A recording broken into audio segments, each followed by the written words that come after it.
Deux hommes costauds se sont introduits dans les toilettes des femmes et l'agent d'entretien a tenté de les arrêter. Mais ils les ont assommés. Puis ils se sont accroupis et ont regardé autour d'eux. Mais il n'y avait personne à l'intérieur. Mike ouvre alors la porte et fouille les toilettes. Mais l'instant d'après,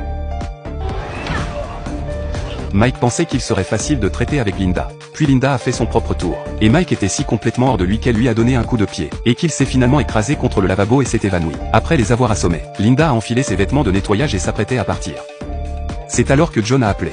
La fille de Linda avait été kidnappée et emmenée à Las Vegas. Linda s'est donc immédiatement mise en route. À peine descendue de l'avion, elle a vu quelqu'un venir la chercher. Linda pensait qu'il s'agissait d'un des hommes de John. Elle est donc montée dans la voiture. Elle ne s'attendait pas à ce que la voiture se dirige vers la campagne. Linda s'est rendue compte que quelque chose n'allait pas. Elle demande au chauffeur ce qu'il fait. Le chauffeur a relevé sa visière. Puis il a emmené Linda dans un entrepôt. Après avoir saisi les documents relatifs à l'actionnariat, ils ont fait sortir la fille de Linda. Mais ils n'allaient pas la laisser partir. Ils allaient les tuer tous les deux. Les deux ont été emmenés dans une pièce à l'intérieur.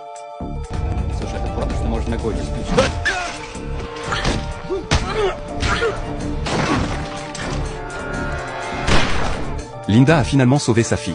À ce moment-là, une sirène retentit. Linda est ramenée au poste de police pour un interrogatoire de routine. Elle a raconté au shérif ce qui lui était arrivé. Peu après, un employé du consulat est arrivé pour la ramener avec sa fille. Après tout ce qu'elle avait vécu, Linda avait les nerfs solides.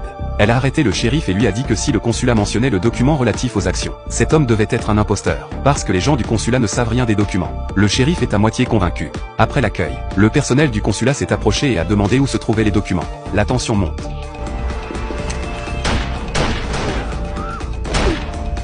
Wade demande à Linda de lui remettre le dossier. À ce moment-là, la fille de Linda le poignarde. Linda a immédiatement ajouté un coup de pied, pris son pistolet et l'a abattu d'un coup sec. Une fois de plus, la mère et la fille s'en sont sorties indemnes. C'est alors que le téléphone de Wade a sonné. Quand Linda a décroché le téléphone, la voix de John, l'associé de son mari, s'est fait entendre. Il s'est avéré que John était derrière tout cela, pour mettre la main sur les documents d'actionnariat, pour prendre le contrôle de l'entreprise.